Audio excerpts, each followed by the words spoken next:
It's what it is, YouTube. You know what it is. It's your boy Tom Moose. Well, check it out.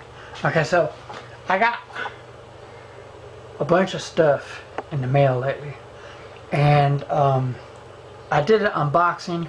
I'm gonna put clips of the unboxing after the intro, but let's throw the intro. Song ready?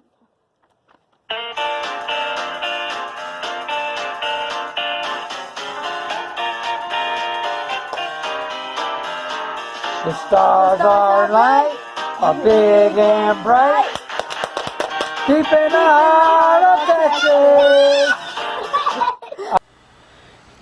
Okay, so what we have here is we have two wires.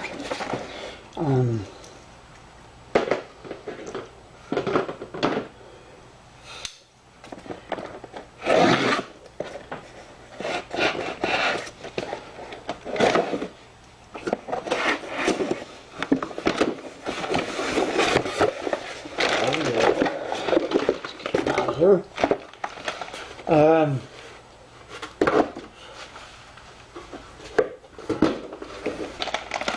So the first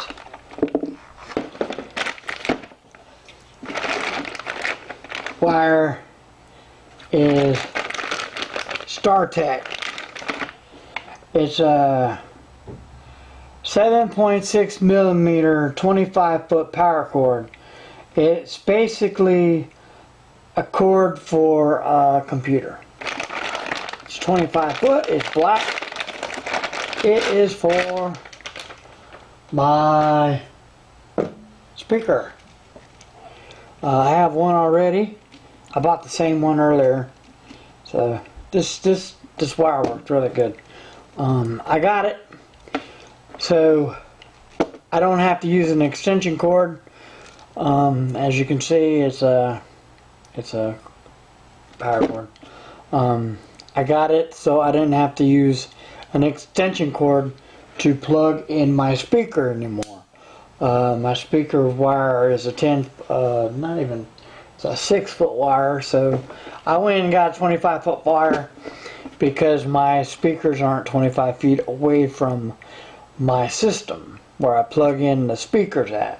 So that's why I got that. And I got that because I'm trying to condense space. Then I got this little bad boy. It's 25 foot outdoor extension 14 gauge SJTW. I got it from Amazon. Both of them come from Amazon. The StarTech wire, the 25 foot wire, is approximately around, I would say around 17 bucks. This one's around the same price. It's a 25 foot, 7.62 millimeter outdoor extension cord. It's rated for outdoors. Its maximum wattage is 1875. Its amperage is 15 amps, and it goes to 125 volts.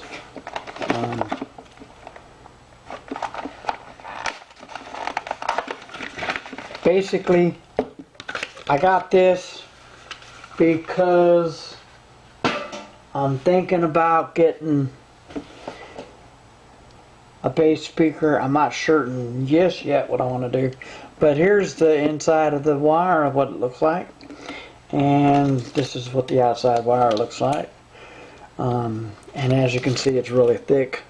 It's 14 gauge. It's made for more outputage. Okay, so so I replaced my other one, and I replaced it with this product right here, ASC. It's a speaker stand. If you check out the nozzle, is a plastic. What happens is, and this is plastic too. What happened is I had the original. Let me tighten this one up. I had the original plugged in, the original thing in here. and it didn't stay. So what I had to do is I had to take the bigger pipe. I got this pipe off my other one, and as you can see here, here's their adjust and adjacent tool. This is going from this pipe to this pipe. The reason is because the older one, this thing broke. This thing was a piece of junk. It was actually Eon. I forgot what the name of it was, but as you can see up here, this is the older one. It's got all 4 bolts in there. I put a bolt in here. All this is going to be hidden anyway. This goes to 9 foot. The other one only went to 6 foot. The ASC only went to 6 foot, and I needed to go just a little bit higher than 6 foot. I don't need it to go that high because when you're in a house or you're at a venue, especially down here, there are some venues that don't allow you to get over 6 feet. So you have to, and this is what I got my speakers set for a gig. And you notice they're set at around 2 o'clock. The volume for the coming in, and the volume for the master, and the equalizers are set at 1 o'clock. And I got the same over here on the other side. I set about 1 or 2 o'clock. They should all be the same across the board. As you notice, there's a little black mark. You see the black mark where I wrote? That's because that's as high as I want them to go. Now the equalizers, you can jump them up or down depending on the space that you're in. Now as you can see that I have 3 plug-ins here. I have an auxiliary, I have a US RCA, and I have XLR. It is recommended to get XLR and plug it in. Now actually you can see that I have a max out and I have a line in. I also have a microphone input.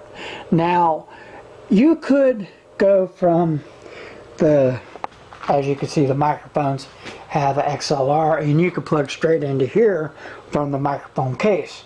That isn't the case when you're doing the reception. When you're doing the ceremony, as you can see, I could take this and I can plug in all of this into my fancy old mixer.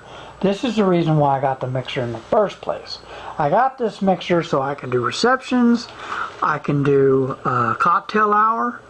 I am going to get a 3rd speaker for that situation, but until then, this is what I'm working with on that.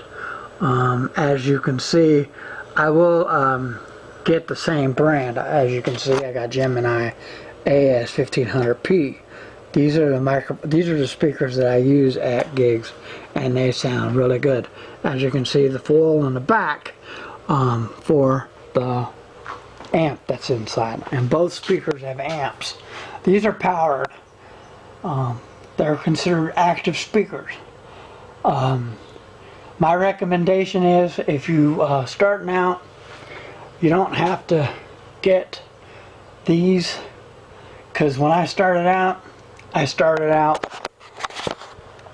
with Harbanger. I think that's the name of it, Harbanger. I started out with 2 10s, and it came with amp. And you talk about wires everywhere. That was before YouTube, so I didn't know that you know how to manage wiring and how to get them look good at these gigs. So I wasn't concerned. Well, later on down the road, I started doing it on my own. But then I figured out that there's ways to hide them without having to get those lousy old scrimps, because when you're in a customer's house, I did a New Year's Eve party, and I was in a room that's a 12 by 12, and you're not going to put a screen in there. Actually, the dance floor was on the other side of the wall, which I had complications because one of the speakers was bouncing off. Now, if I would have redid that gig, I would have put a speaker in the room. But I didn't have this device, because if I would have had this device here, is Bluetooth. So I could have ran Bluetooth from my laptop to it, and plugged both speakers in, and I would have had a heyday, because I would have put the speakers in the other room, and I would have just ran like that. But since that I didn't have it at that time, I couldn't do it. So that's another reason why I got this, is just in case I get put in a situation where I can plug these speakers into it and be in the opposite room and use Bluetooth and go from my laptop straight to it. So it would go from rolling to the laptop right on in. So that's a positive side of this. So anyways, without that further ado, let's go ahead and show you what the sound quality of this is. As you can see, I got the song Question, and it's clean. The clean version of Question.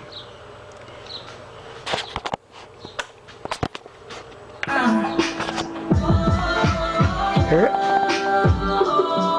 That's going through here. Now watch.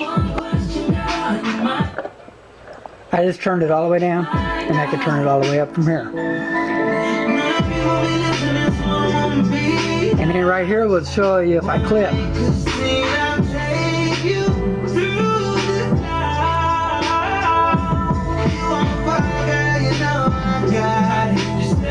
I keep these levels in the middle. I keep these levels in the middle of high and low. That way it'll be all right, because I know that the coming out of the Roland 505, like I said, you can change the highs and lows on this, but since the arrow is pointed up there, if you can see the arrow is pointed up, straight up and down, so I use it up and down. Now the gain doesn't have an arrow, but as you can see, it goes like that. Well, I keep it at 30 is what I keep the gain at. I don't know what would be the typical. I know that you would run from 0, and straight up and down sometimes would work, but I use 30, and I don't hear nothing from it. Now, if you look on my board here, okay, so the trim is set up and down. I usually keep my trim about 11 o'clock. I don't want to go over 11 o'clock with it. I want to keep it around 11 o'clock. I mean, around 10 or 11 o'clock is about right with the trim. You don't want to have it where it loops out all the way, or you don't want to go all the way to 9. You want to keep it down low, because like I said, it is your and as you can see, the mids, and then you have the high. I have them high up, I have them straight up and down, and then as you get down to the high, it's straight up and down, and so the low, and then the filter, I have it straight up and down. I keep those at that level. If I'm gonna tamper with the levels, I'm gonna tamper with this level right here, the master level. I change it up and down. The reason is because if you keep these levels the way they are, you will not clip. Watch. See how it stays right here in this little area? Now watch if I turn up the master. Okay, see, it doesn't do that, right? But if I turn up the trim, watch what happens. You see how it jumps to red? Keeping it in the yellow, keeping it out of the yellow like this is the best way to do it. As you can see, the bass hitting, when the bass hits, it turns to yellow. That is your best bet when you're setting the thing. Now you could actually look. You can change the volume right here, okay? But putting it all the way up ain't gonna hurt it. Now the speakers have a clip. Now watch this. Notice I didn't hit clips in this max. But look, I just turned it up. So it all boils down to where you keep your settings of your speakers and your setup. That being said,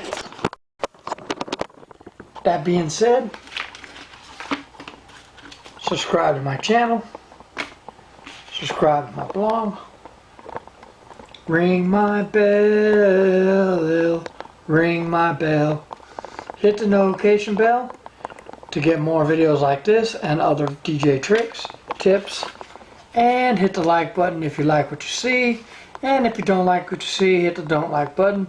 But please tell me why you don't like it in the comments below.